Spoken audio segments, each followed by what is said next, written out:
buntet, mampet.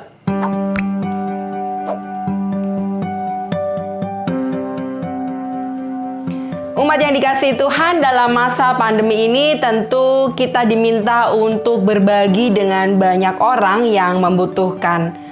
Berbagi apa yang ada di dalam diri kita, apa yang masih bisa kita kerjakan, apa yang masih bisa kita lakukan. Tentu bukan pertama-tama bicara soal materi. Saya teringat tentang nasihat orang tua saya.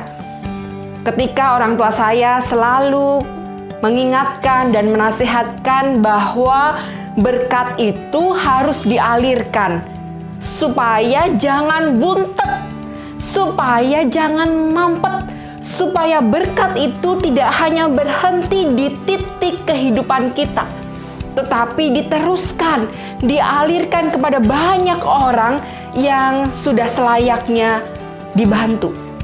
Nah, tapi ada begitu banyak orang yang mempunyai dalih atau alasan untuk tidak mau berbagi.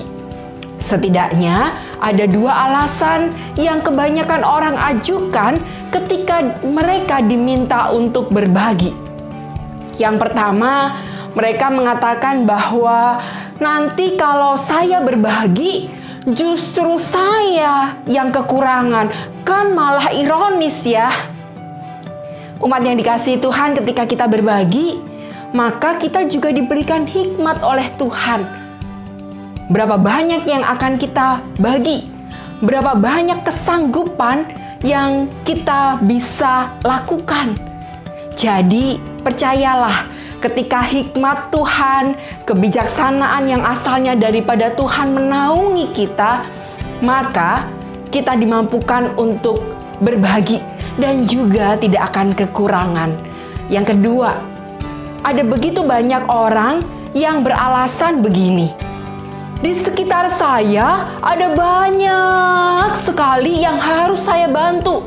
Saya bingung nih, kalau semuanya ya saya nggak bisa. Nah, daripada gitu, mendingan nggak usah bantu sekalian. Karena saya nggak mampu semuanya.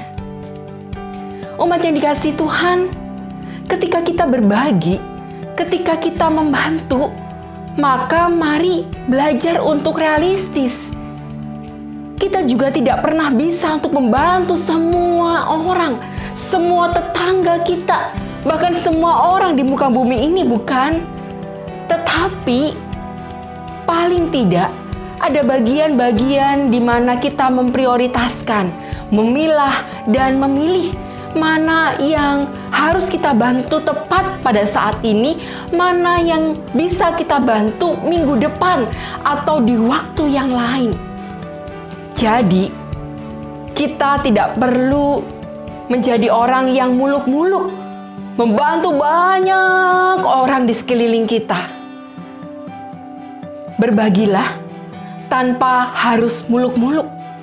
Berbagilah mulai dari lingkaran-lingkaran terkecil, bahkan dari hal-hal sederhana yang masih kita sanggup untuk kerjakan.